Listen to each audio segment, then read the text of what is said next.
siang pemirsa, bersama saya Novita Sari dan saya Tommy Christian. Kita akan memberikan berita yang masih hangat dalam 11 News. Demo mahasiswa peringatan Hari Kebangkitan Nasional atau Harkitnas di depan Istana Negara nyaris berujung ricuh. Lebih dari 100 mahasiswa yang tergabung dalam Ikatan Mahasiswa Muhammadiyah atau IMM melakukan aksi unjuk rasa di depan Istana Negara Jakarta pada Selasa 19 Mei 2015.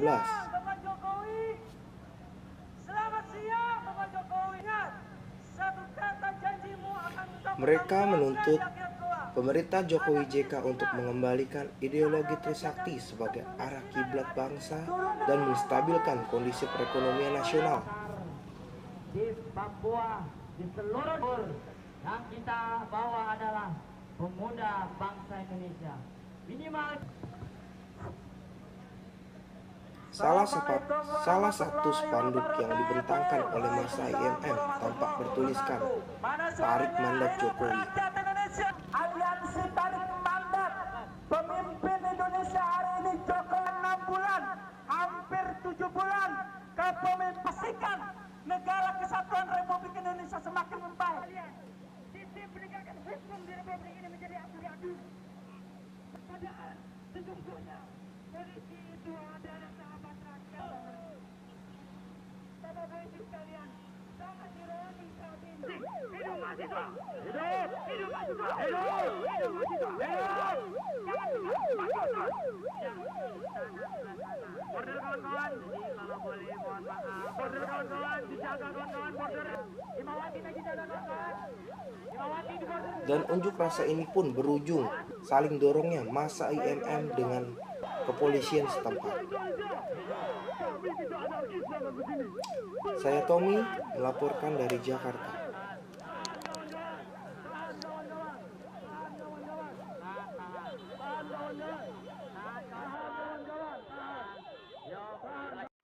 Demo massa dari LSM Gerakan Masyarakat Bawah Indonesia atau GMBI wilayah Bekasi melakukan aksi damai pada peringatan hari ini. Polda Metro Jaya menurunkan sekitar 7.000 personel untuk mengamankan Hari Kebangkitan Nasional Harkitnas. Unjuk rasa dalam peringatan Harkitnas ini termasuk salah satu kegiatan yang diantisipasi oleh pihak kepolisian.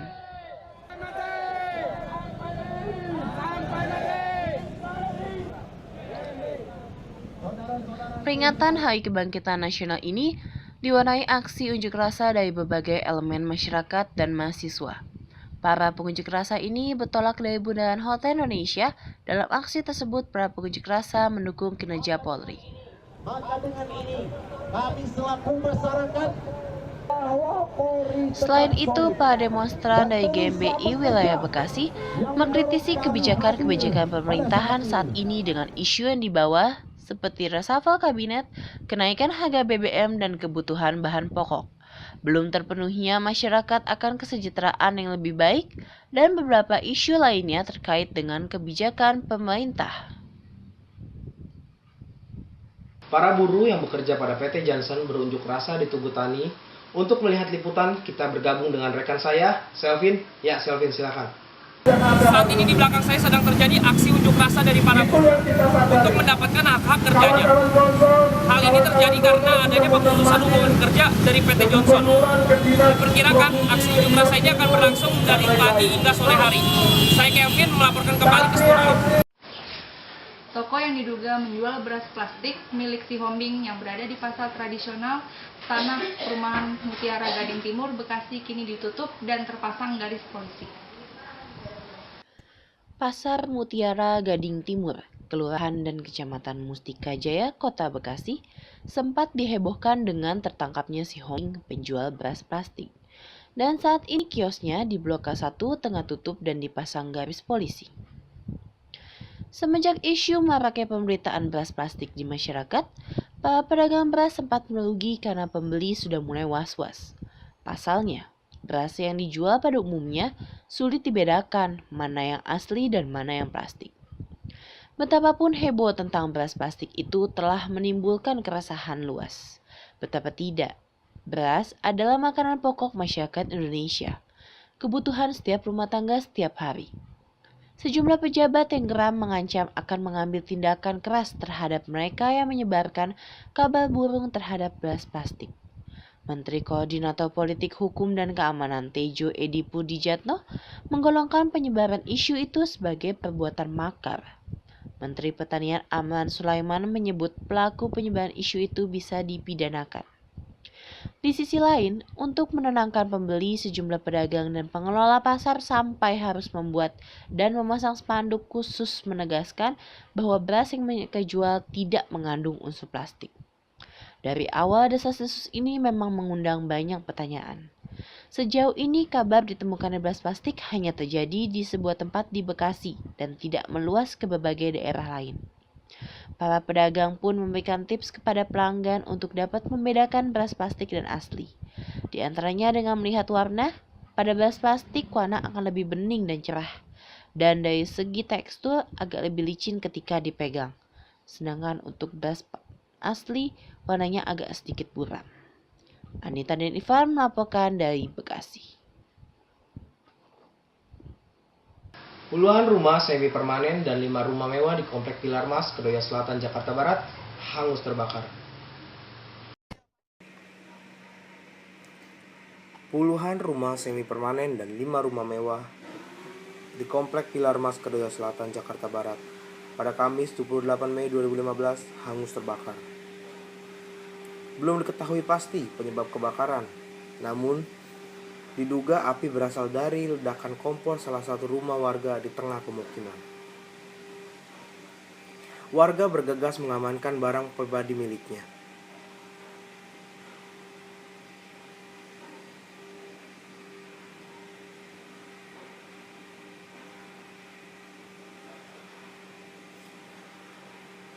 Api terus membesar dan merambat ke rumah warga lainnya akibat angin kencang dan padatnya pemukiman penduduk.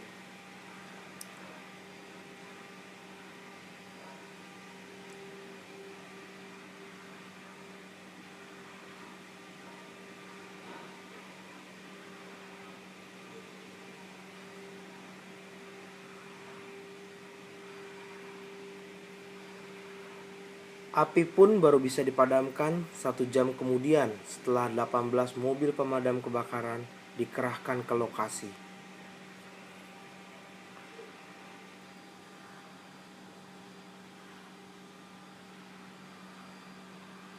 Akibat kebakaran ini ditaksir kerugian yang mencapai ratusan juta rupiah.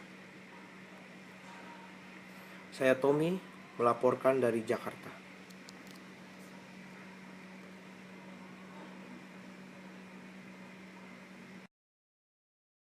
Akan ada berita-berita selanjutnya setelah pariwara berikut ini.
Kembali lagi bersama kami dalam Eleven News.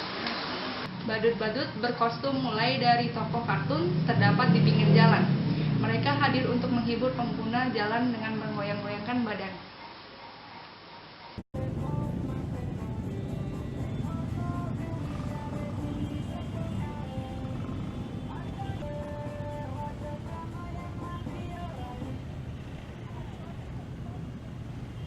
Apa yang dipikirkan di benak kita ketika kita melihat seorang badut? Ya, badut yang kita kenal adalah seorang penghibur yang memoles wajahnya dengan bedak tebal dan berpakaian aneh, serta fasih memperagakan mimik-mimik yang lucu. Namun kini, badut bertransformasi menjadi badut jalanan yang menggunakan kostum karakter kartun. Dan apakah yang terlintas di pikiran Anda ketika melihat badut berkostum tersebut? Siapakah sosok di dalamnya? Mungkin Anda mengira orang dewasa, karena terlihat bobot kostum yang cukup berat dan hanya mampu dibawa oleh orang dewasa. Namun ternyata di balik kostum tersebut adalah sosok anak kecil. Seperti halnya dengan badut berkostum di kawasan Hayam Wuruk, Jakarta Pusat ini. Mereka dengan lincah berjoget ria di pinggir jalan atau pada saat lampu merah untuk menghibur para pengendara yang berlalu lalang. Kebutuhan ekonomi yang semakin tinggi membuat anak-anak putus sekolah ini untuk mencari penghasilan tambahan demi memenuhi kebutuhan sehari-harinya.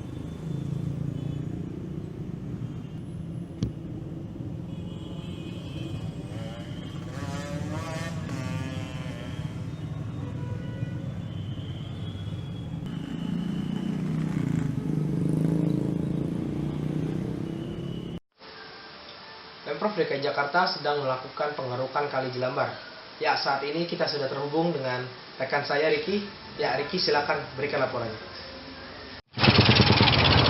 Ya, terima kasih rekan saya Tommy dan Novita Sari.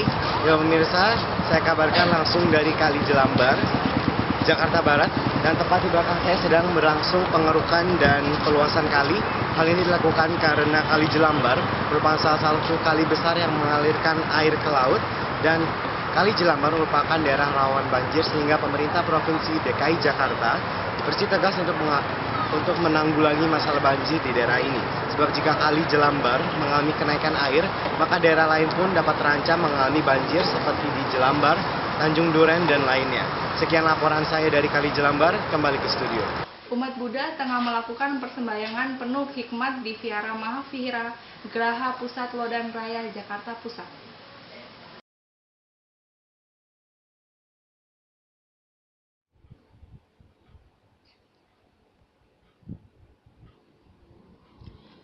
Detik-detik Waisak tahun ini jatuh pada Selasa 2 Juni sekitar pukul 23.18.43 waktu Indonesia Barat, di mana hari Trisuci bagi umat Buddha itu setiap tahunnya diperingati dengan sangat tulus menjalankan sila, duduk bermeditasi di depan altar Buddha, dan mengikuti ritual-ritual Buddhis untuk memperkuat keyakinan terhadap Triratna, Buddha, Dhamma, dan Sangha.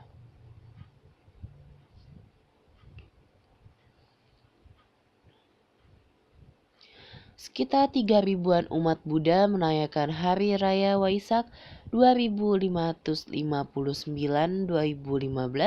dengan melakukan puja bakti bersama di Wihara Mahavihara Geraha Pusat, Jalan Lodan Raya nomor 6B, Jakarta Utara.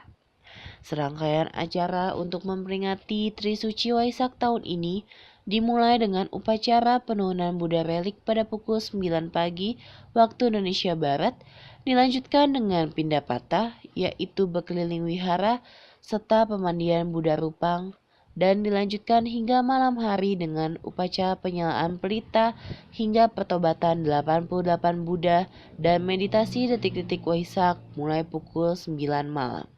Dengan semangat kelahiran Bodhisattva Siddhartha yang lahir ke dunia dan menjadi Buddha, diharapkan hal suci tersebut sebagai teladan bagi umat Buddha untuk mengembangkan bodhicitta yang hingga akhirnya mampu membuat makhluk berbahagia di dalam ajaran Sang Buddha.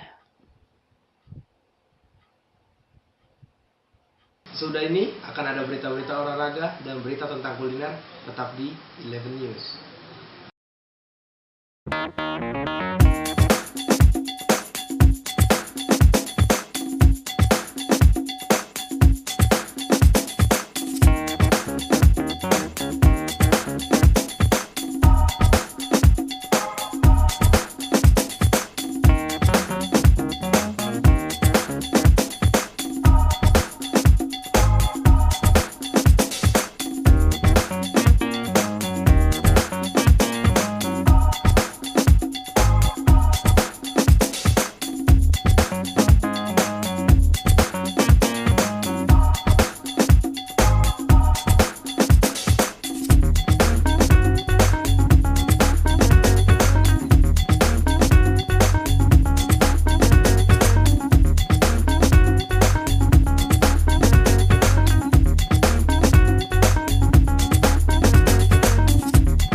Kembali bersama kami dalam 11 News.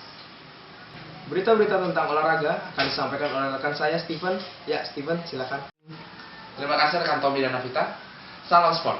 Pemirsa, bersama dengan saya Steven, pada game keempat ini, Cavaliers sebagai tuan rumah tidak berhasil membendung keperkasaan Golden State Warriors. Dengan hasil akhir 103 dan 83 untuk kemenangan Golden State Warriors.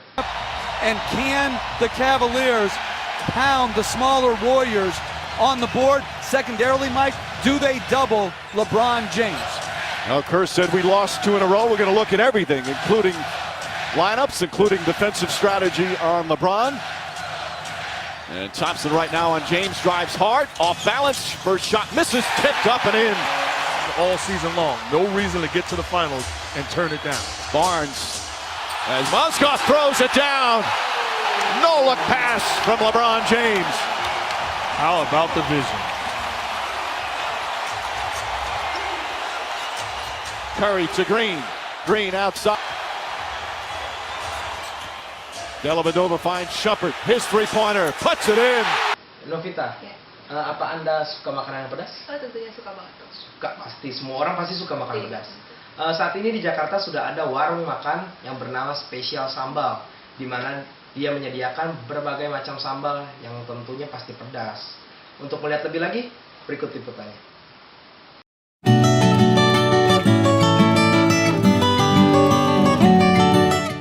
Terima kasih rekan kami Tommy dan Novita Sari. Sekarang saya sedang berada di salah satu restoran di Jakarta yang cukup laris.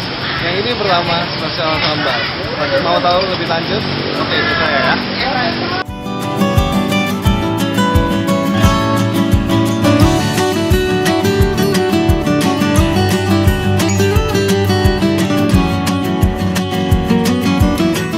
Ya pemirsa, sekarang saya sudah di dalam. Saya udah ada makanan. Ya. Di sini ada sambal gabung, ada sambal bawang bakar, masih ada 3 sambal lagi, dan masih ada di menu masih ada 28 sambal macam sambal lagi. Di sini ada makanan ini cuma nggak ada sambal aja ya. Di sini ada telur, ayam dada, dan lele.